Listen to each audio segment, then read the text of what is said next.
Hey, hello, and welcome back to Science as Process and Perspective.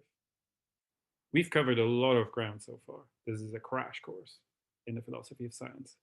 So I'm just going to give you a lot of information, sort of a menu of interesting things, hopefully, that you can choose from. And then hopefully you will be interested in some aspects and go a little bit deeper.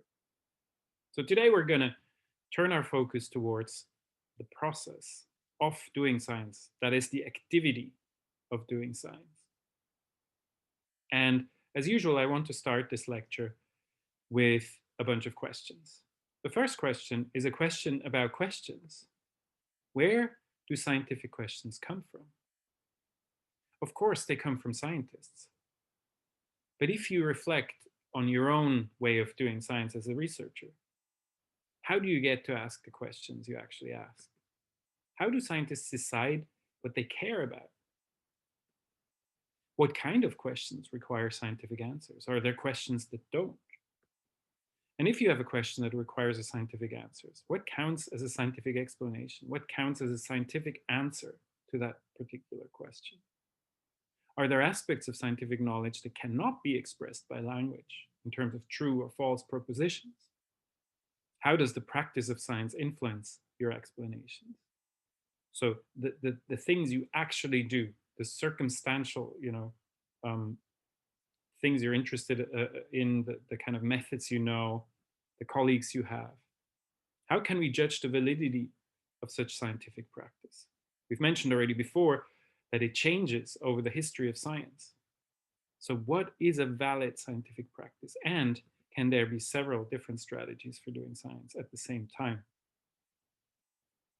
These are questions that keep us busy, not just for this lecture, but also for the next one. In this lecture, we're looking at mostly individual aspects of doing science, while the next one will cover more of the social aspects. And so the way I want to sort of get into this is to recap a few of the central points that I've already made in this lecture. The first one is this question, what is knowledge, simply cannot be answered by a sort of an abstract, general theory that's based on logic only, a sort of an a priori logic based epistemology, in the sense of Plato's idea that knowledge is justified true belief. The first reason this is not possible is, as we've already covered very early on, is that Gettier showed in 1963, and other people have also contributed to this discussion, that you can always find exceptions, always find counterexamples to such central general notions. So you can find justified true beliefs that are not knowledge. What's more important is that knowledge includes, it's not just propositional knowledge, it includes other ways of knowing. We'll come back to that. That cannot be necessarily expressed in true or false statements. So while this is a very general and abstract theory, it's also a very narrow view of what knowledge is. And we want to sort of reach a more applied, sort of grounded view of knowledge. And on our journey to that sort of grounded view, we ran very early on into Neurath's boat. Here is Quine saying, we're all in Neurath's boat. And just to repeat, Neurath's boat is this idea that doing science is like traveling on an ocean, sailing in a boat. And we cannot just dismantle the boat. We drown. We have to fix the boat as we go along. That's very important. And so that is a metaphor for the theory-ladenness of knowledge. We covered that. It means that our perception and interpretation of observations, they both depend crucially on assumptions that are based on previous knowledge that we have already. And of course, therefore also on sort of biases that we bring in depending on what we already know. Quine elaborated Neurath's idea of the boat by saying that even definitions for analytical proposition depend on previous knowledge. Every statement is revisable by experience. So previous knowledge goes into the axioms, the assumptions that go into the definitions of terms in analytical propositions. So he concluded quite radically that there cannot be any a priori knowledge that is a priori of experience. So Quine, and I actually agree with him, is saying all knowledge that we have somehow depends directly or indirectly on our or someone's previous experience. And then at the end, Thomas Kuhn, he also contributed to the theory ladenness. We talked about the salience, different people with different theoretical approaches will see different things in a systems, but he also said, as one of the first people, he observed that philosophers' view of scientific methodologies, these general theories of epistemology, they always differ from what scientists actually do in practice. So he said there's only two possibilities here. Either scientists don't know what they're doing, or they know what they're doing and the philosophers get something wrong with their theory. Okay, so what is the right approach there? And his conclusion was there can be no a priori epistemology. He was one of the first ones to say this. And this, we're going to elaborate on this a lot today, what that means. So you can take this very far and say, there is no general account of epistemology, so we don't need epistemology. The most famous sort of book in that direction is Paul Feyerabend's book Against Method, where he says science is basically an anarchic enterprise. Anarchy not as in tearing down the institutions of the state, but anything goes. Okay, so this is epistemological anarchy. And this sort of exclamation, anything goes, is, as he writes, the terrified reaction of a rationalist who takes a closer look at history. So he says, we look at the history of science and there is no lawfulness, there is no regularity, there are no principles. We now also know that he cherry-picked his examples in his book to fit his view. And that it's not entirely true. It is a good point to make that there are, accidents that happen in history.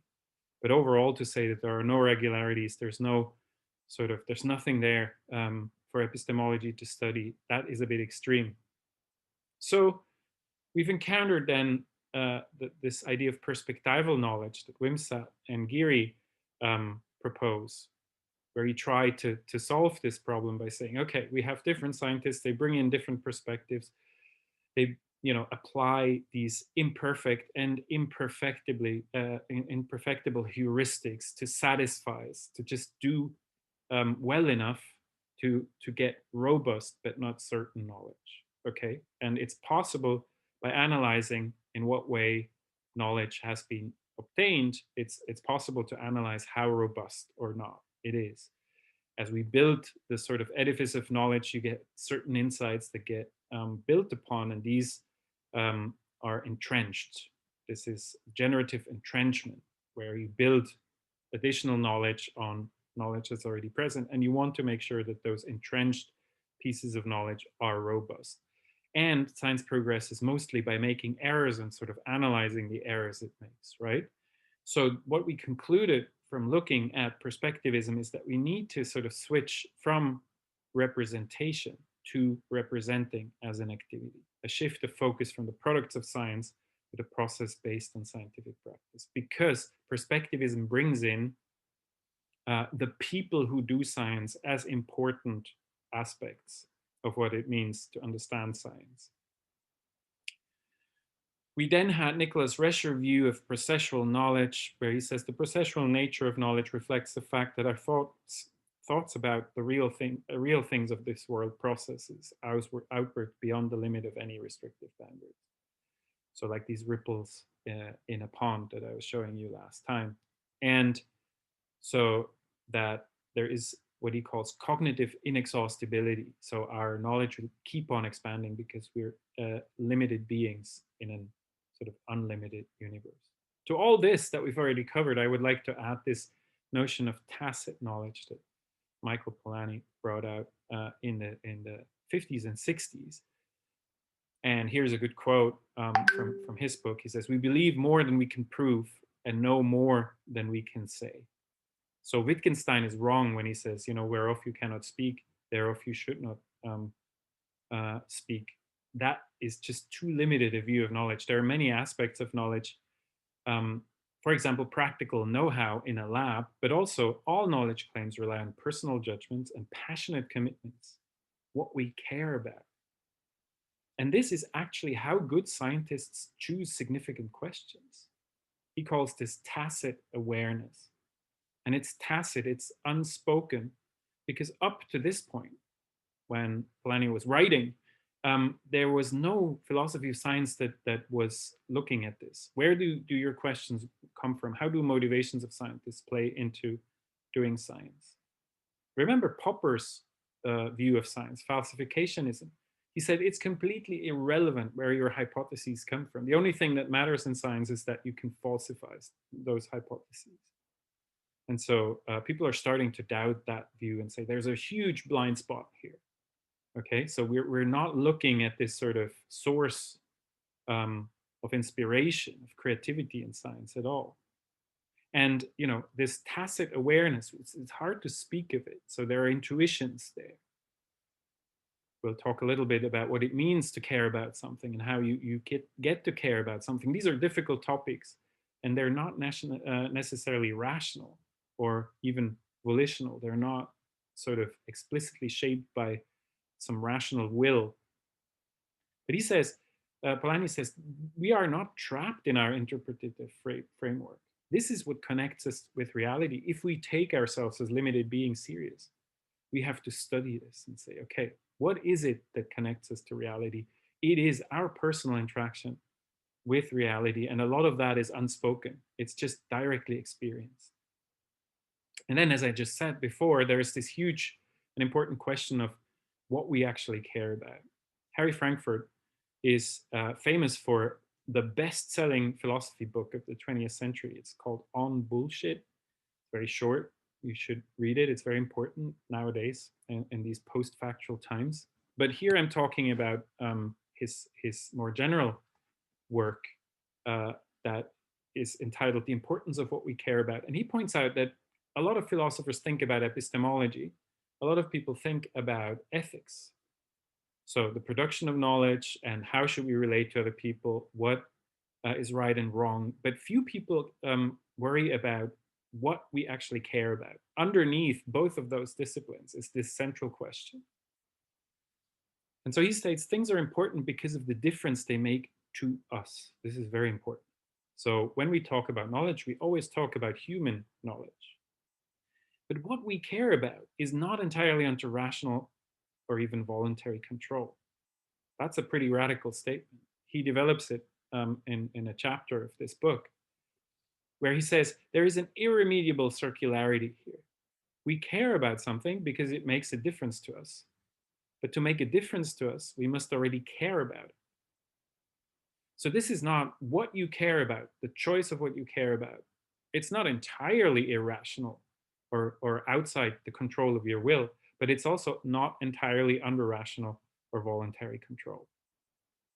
And this is probably one of the reasons why a lot of philosophers of science have been shying away from this problem, because the underbelly of science, where do the questions come from? What do we really care about? What are the topics we're interested in science? They are not entirely rationally determined. So the progress, as a consequence of this, the progress of science is not rationally reconstructible. You cannot just sit in your armchair, come up with a general theory of epistemology that's based only on logic and say, this is how knowledge works. Okay, that's the main point of today's lecture.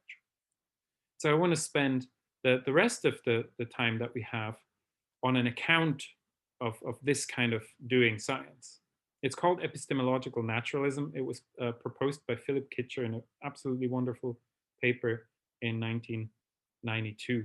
And so this is very sort of philosophy speak here, a lot of big words. Epistemic appraisal of cognitive performance is what we as epistemologists are doing. That's what he says. Okay, so let's parse this sort of expression. What is this? And so Kitcher says there are 4 principles to his kind of epistemological naturalism. The first is he redefines the central problem of epistemology. It's not to come up with a general theory of knowledge based on logic, but it is to understand the epistemic quality of human cognitive performance, how we're actually doing when we're cognitively trying to solve problems, and to specify strategies for humans to improve their cognitive states. So it's extremely important that we take the human aspect of being a scientist into account, not just because of what we care about as scientists, but also because the aim of doing science is to improve our own cognitive states. We'll come back to what improving the states means.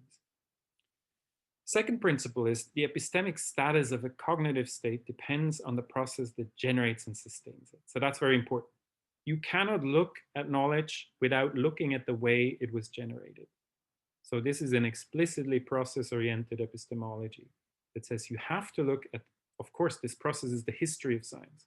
You cannot do epistemology without looking at the history of science. Third principle, he says epistemology describes processes that are reliable, that robustly generate cognitive states of high value. Okay, so there are certain processes that give you frequently good results.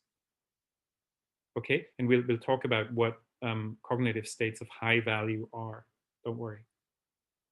Okay, so this connects very closely to Wimsatt's idea of robust, robustness that I just mentioned before.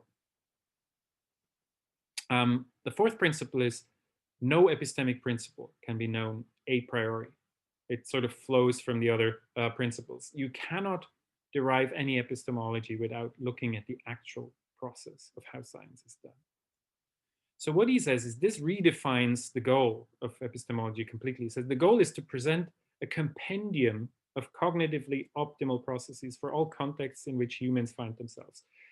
So this is an ideal aim, but it's not a kind of ideal aim like the Laplacian, myth of omniscience that we covered before. This idea that you can know everything about the universe and then reconstruct all of its past and its future. This is an ideal that is, well, it's probably out of reach, but it's not. It's attainable theoretically. In principle, you could get there. Okay, so we could come up with an epistemology. The best epistemology that we could come up with would give us the best cognitive processes for any situations we will find ourselves in. Okay, one reason this is impossible is, of course, we never know what kind of situations we'll find ourselves in the future. So it suffers from the problem of induction again. But this is all relatively. So look at this as a heuristic. Again, we're trying our best here with limited capabilities and knowledge.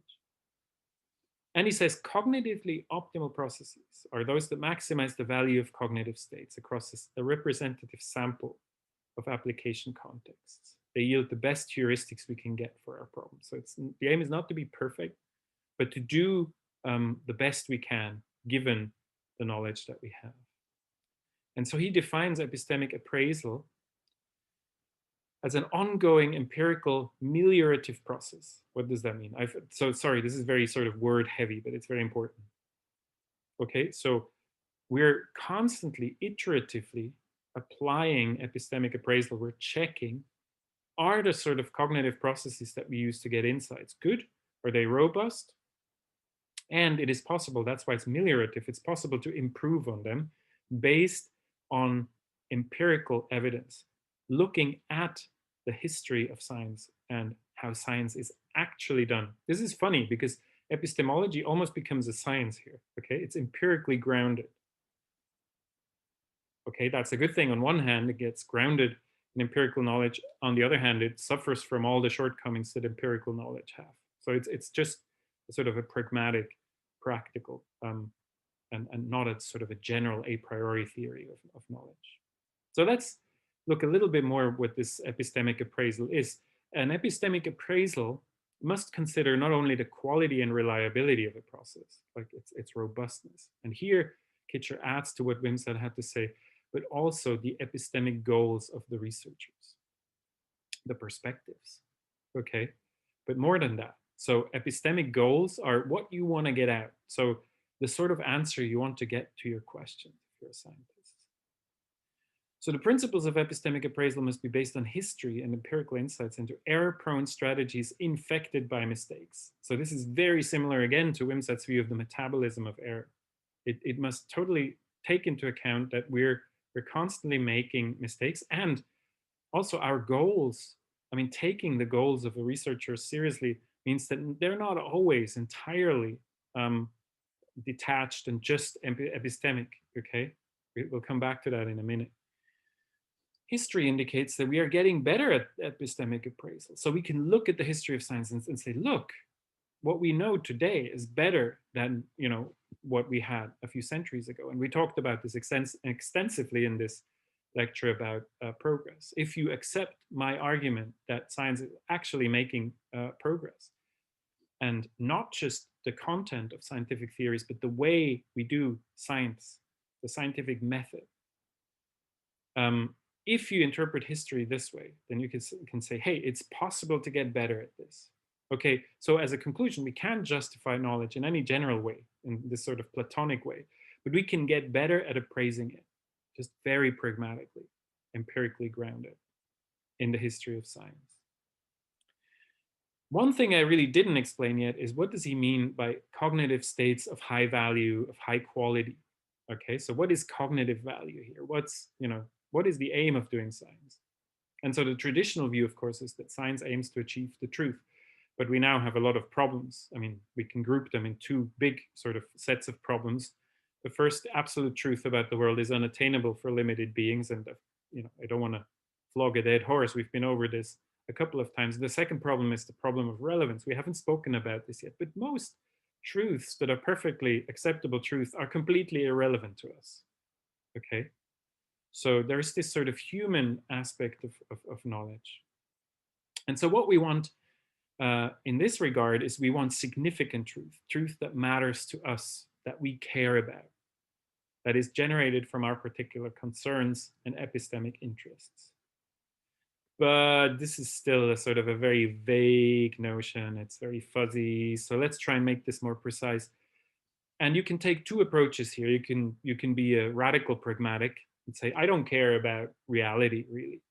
A question is relevant if answering it enables you to achieve an otherwise unattainable goal. This is what science does.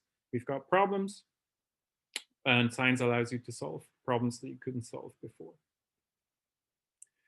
And so the pragmatist would say we should care less about whether our beliefs are true. We simply don't care if they connect with any sort of reality that we can't reach anyway, and more about whether they are effective. Okay, so that sounds good at first glance, but then, there are a lot of problems with that. So how do you judge something to be effective? One problem is there is a lot of sort of true knowledge that is completely useless at any point in time. What's worse is that it's completely impossible to say if something will be becoming useful in the future. And I want to give you two very specific examples here. Take the laser. The history of the laser is very interesting. So the principle of the laser was postulated by Albert Einstein in a 1917 paper entitled Zur Quantentheorie der Strahlung, a quantum theory of radiation. But it took until 1960 before Theodore Maiman built the first solid state, a ruby kind of solid state laser.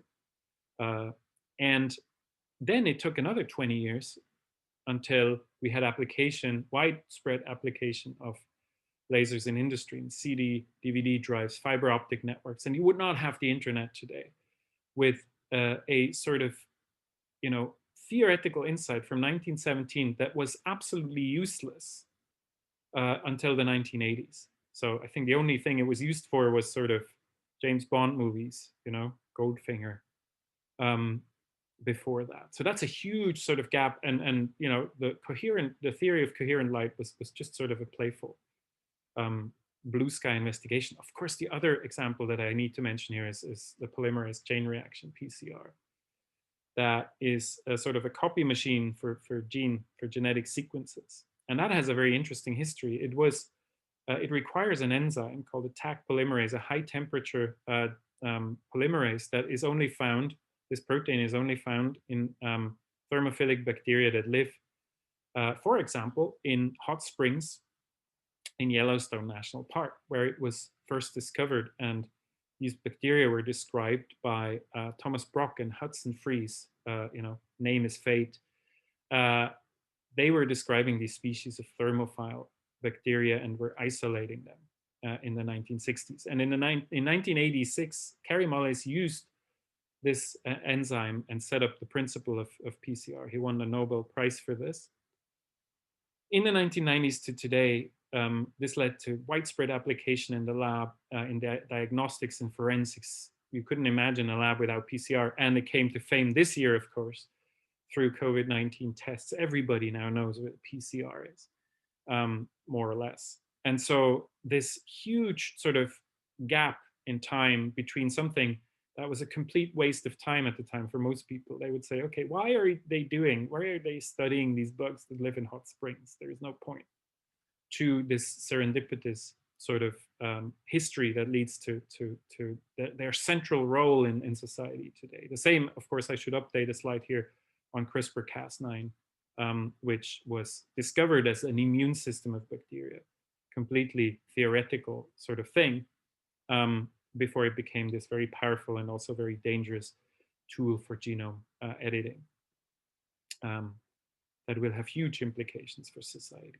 So this pragmatic approach simply doesn't work because it's impossible to establish what is effective and what not. And also, a lot of the insights that we gain are not even supposed to be effective. Not the purpose of doing science is not application in the end; it's to understand. Okay, so that's much broader than the problem I just gave you before. So the reason, of course, that people were studying coherent light and thermophilic bacteria is they did not want to apply this to anything. They wanted to understand nature as it is. So we need a different theory. And I think here, this is a really good argument for actually preferring realism over pragmatism. So we can have a realist approach to explanation, which is that science aims to provide a structured account of reality. And as Aristotle already said, it tries to uncover the order of things as far as this is possible for limited beings like us. This is a very powerful view of looking at science. And if you look at the history of science, this has always been true. No matter what kind of different methods for science you used throughout the history, the Aristotelians against the Newtonians, against this sort of emerging new kind of science, perspectivist science that we have today, all of it is concerned with the aim to provide a structured account of reality. That's what science does. And so the main difference for an objectivist realist, this order is found in nature. And for a perspectivist realist, the order is made, okay, by scientists. But the central aim remains the same. The central goal remains valid throughout the history of science, which can actually be interpreted as a whole as the history of attempts to achieve this goal. And of course, we set ourselves an impossible goal. We'll never understand the whole order of things. And that's why you have this cognitive inexhaustibility that Rescher was talking about. Okay, but this is a sort of a theory of cognitive value. What does it mean? So based on this, we can establish whether a sort of a cognitive state that we achieve through doing science is valuable or not. Is it contributing to a structured account of reality or not? Okay, so we have a normative criterion here that actually works.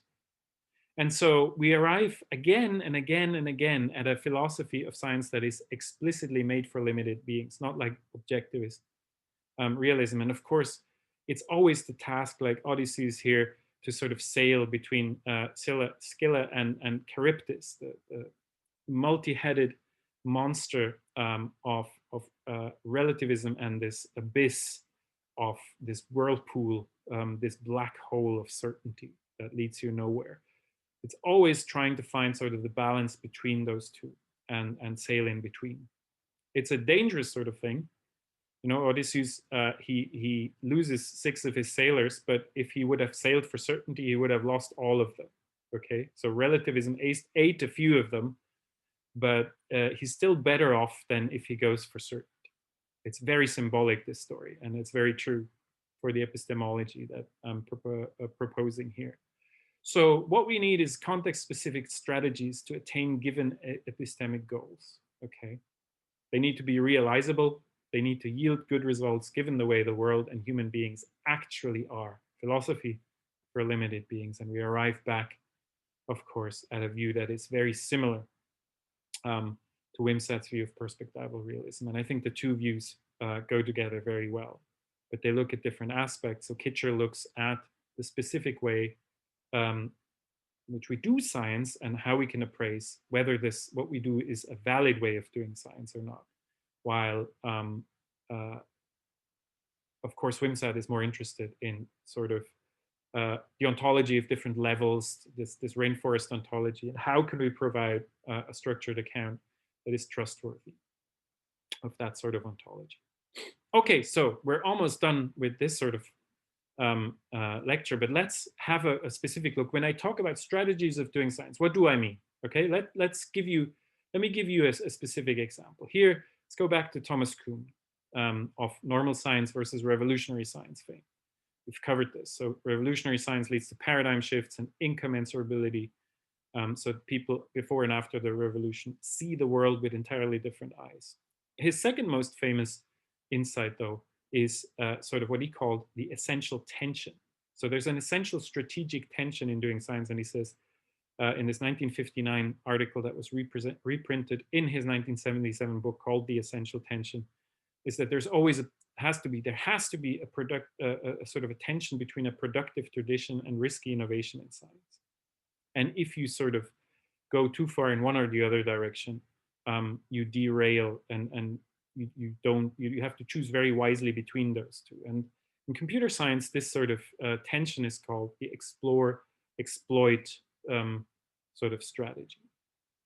And what computer scientists mean by that is exploration is like when you gather new information, the value of exploration, and that sort of activity that diminishes, the value of that diminishes over time. Think about if you move to a new place, a new town, and you try out new restaurants, right? So you at the beginning you sample a lot of different restaurants, but the more you've already sampled, the more you get diminishing returns. It's just the law of diminishing returns, and so it becomes less and less interesting to explore. And also, you found a lot of really good restaurants that you find that you like, so you go and exploit. You put gathered information to good use, which means you go to those restaurants that you really like.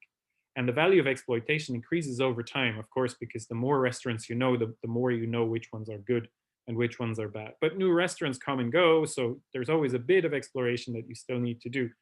So, but that's a sort of a general dynamic. So explore early on when you still have the time to exploit later.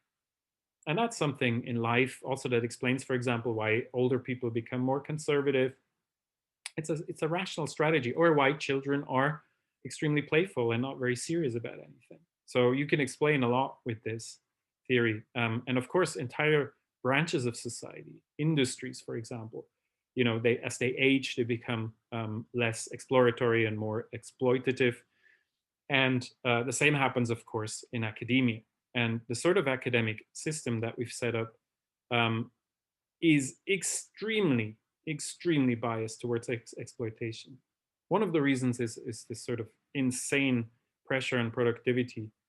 The free market thinking applied to science pushes it to exploitation, low-hanging fruit, short-termism.